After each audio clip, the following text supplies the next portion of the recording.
Cordial saludo. Mi nombre es Edwin Alberto Carmona Bedoya, químico farmacéutico de la Universidad de Antioquia, director técnico del servicio farmacéutico de la Clínica Guayuazo Cabildo ubicada en Maicao, La Guajira. En los próximos minutos daremos un vistazo general a los eventos adversos asociados a la atención en salud, específicamente a aquellos relacionados directamente con los medicamentos, es decir, las reacciones adversas a los medicamentos. Existen ya suficientes estudios de relevancia clínica que demuestran la incidencia y relevancia de los eventos adversos asociados a la atención sanitaria. Entre estos, podemos destacar el estudio IVEAS, desarrollado en países iberoamericanos, incluido Colombia, España y Argentina, y el estudio Errar es humano, llevado a cabo por el Instituto de Medicina de los Estados Unidos. Estos estudios pusieron de manifiesto que los eventos adversos asociados a la atención sanitaria son un problema de la atención y que pueden generar resultados clínicos, humanísticos y económicos negativos. Y lo que es más importante, que muchos de estos eventos pudieron llegar a ser prevenibles. En general, el estudio Errar es humano reveló que hasta 98,000 muertes anuales solo en Estados Unidos se dieron como causa de errores en la atención sanitaria. Es por esto que es necesario comprender los conceptos generales de las reacciones adversas a medicamentos, su clasificación, su incidencia, morbimortalidad y manejo, de tal manera que podamos establecer barreras de seguridad tendientes ya sea a prevenir que se desarrollen estas reacciones o a minimizar el daño ocasionado en el paciente.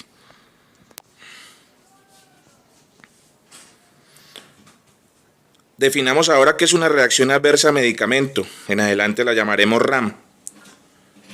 Pues una reacción adversa a medicamento es toda reacción perjudicial, no intencional, relacionada directamente con un medicamento administrado a las dosis habituales y con fines terapéuticos. Como vemos, esta definición está en concordancia con la definición general de eventos adversos.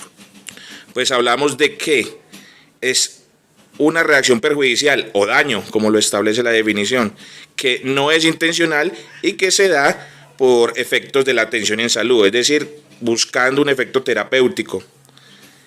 Aunque existe cierta controversia en si son o no reacciones, las reacciones adversas, eventos adversos, pues para nuestro caso consideramos que sí.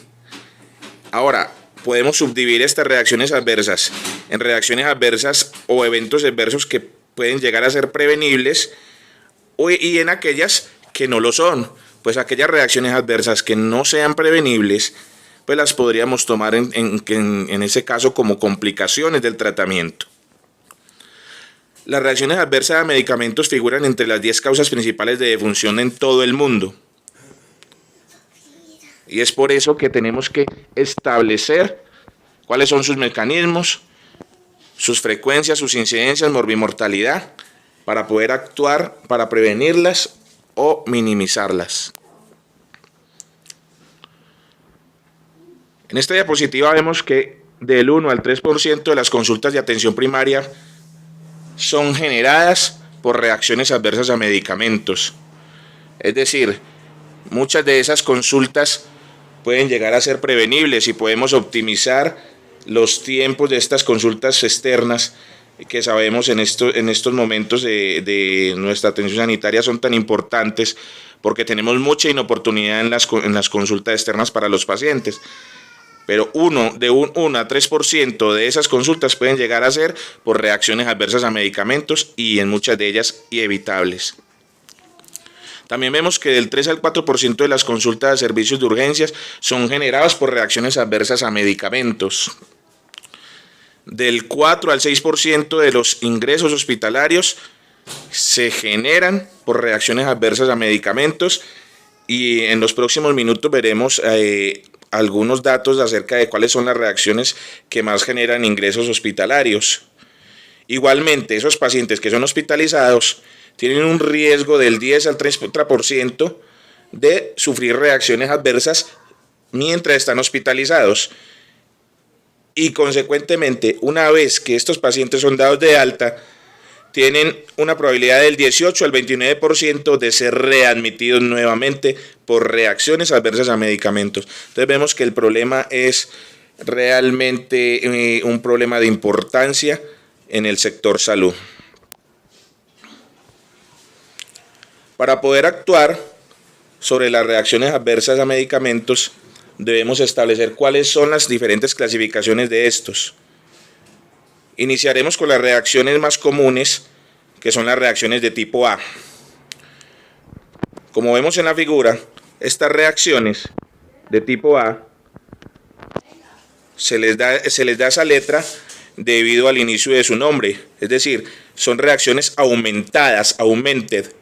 Es un efecto exagerado del medicamento. Tiene que ver o está directamente relacionado con la farmacología o mecanismo de acción de ese medicamento.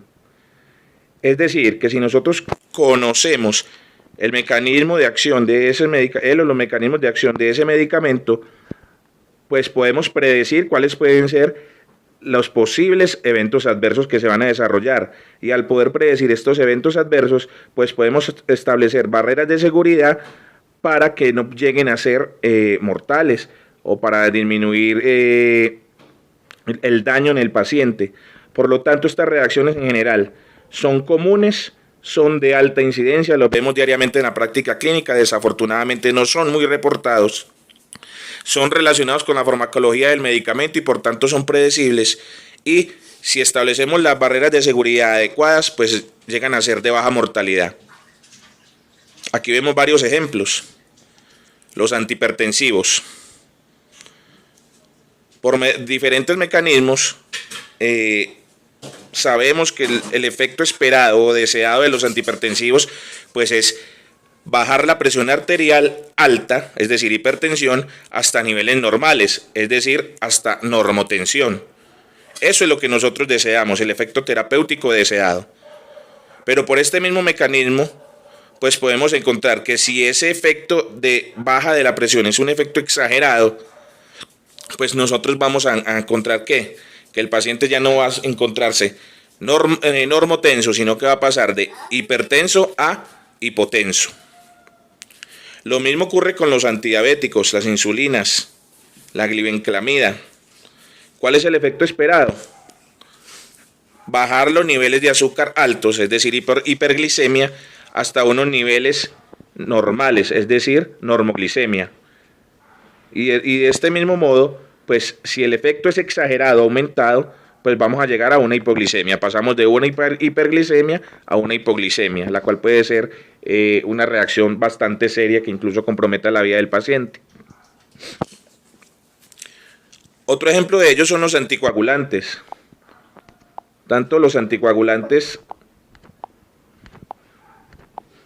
orales como las heparinas. Lo que buscamos es disminuir el riesgo de formación de coágulos y trombos.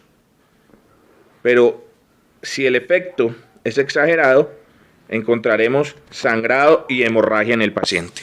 Entonces, todas estas reacciones son predecibles, debemos conocerlas y debemos actuar para que no ocurra el efecto exagerado.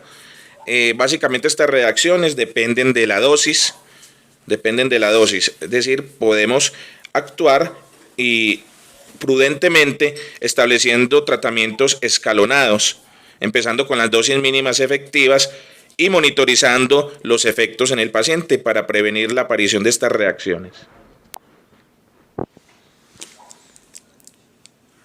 En esta diapositiva vemos unas imágenes bastante impactantes.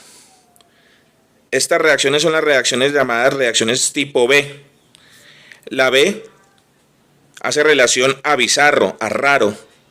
¿Por qué? Estas reacciones son infrecuentes, son de baja incidencia, es decir, son raras, son reacciones tipo idiosincrático, reacciones de hipersensibilidad. Estas reacciones no están relacionadas con la farmacología del medicamento, es decir, aquí no vamos a ver si el medicamento es un antibiótico, si es un antidiabético, si es un antihipertensivo, si es un anticoagulante. Simplemente se relaciona con la estructura química y con el desarrollo de una reacción de hipersensibilidad o una reacción idiosincrática debido a diferentes características del paciente. Entonces, estas reacciones, debido a que no se relacionan directamente con el mecanismo de acción, pues son impredecibles. Y al ser impredecibles, pues pueden ser de alta mortalidad.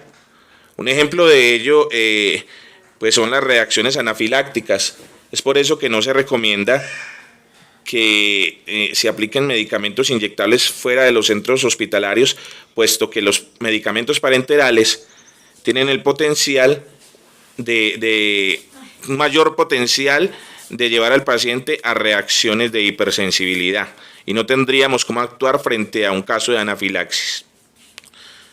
Entonces vemos algunos ejemplos: anafilaxia con penicilina, erupciones cutáneas con antibióticos y algunas reacciones bastante graves como el síndrome de Stevens-Johnson, que se presenta mucho con medicamentos anticonvulsivantes, y la necrolisis epidérmica tóxica. Todas estas reacciones que se presentan en las imágenes de la diapositiva actual.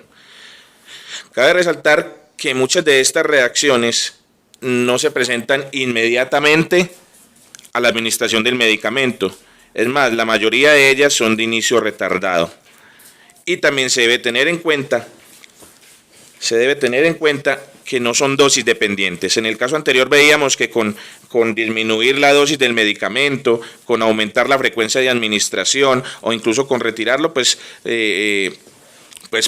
disminuimos los efectos exagerados. Podemos controlarlo y graduar el efecto que buscamos. Pero en estos casos, así sea una mínima cantidad o una cantidad alta, van a ocasionar estas reacciones de hipersensibilidad.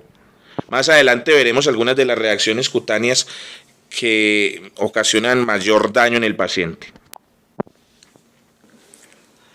Reacciones de tipo C son reacciones crónicas, de ahí viene el nombre. Son infrecuentes, son de baja incidencia y se relacionan con la acumulación del medicamento. Por ejemplo, vemos la otoxicidad o la nefrotoxicidad por amikacina. Esa reacción se da mayormente por dosis superiores a 15 miligramos por kilo día y con la duración del tratamiento mayor a 10 días. También se dan por el uso repetitivo o acumulativo. Incluso si nosotros suspendemos una amikacina, pero empezamos a administrar gentamicina, pues estamos administrando un medicamento del mismo grupo que tiene el mismo perfil de reacciones adversas y ese efecto se va a hacer acumulativo. Las reacciones cardiovasculares por los AINES. ¿Sí? Con el uso prolongado de tratamiento con AINES, pues se presenta mayor riesgo de infarto a miocardio y otras reacciones cardiovasculares. El síndrome de Cushing por corticosteroides. Dosis elevadas de glucocorticoides por más de 2 semanas pueden llegar a ocasionar el síndrome de Cushing, que este síndrome como tal se caracteriza por cara redonda, roja y llena, lo cual llaman cara de luna llena. Ahí se presenta una tasa de crecimiento lenta en los niños, un retraso del crecimiento, aumento de peso con acumulación de grasa en el tronco, pérdida de grasa en los brazos, piernas y glúteos, obesidad central, y todo esto altera los perfiles metabólicos, pudiendo llevar a diabetes tipo 2, a presión alta y a colesterol y triglicéridos altos.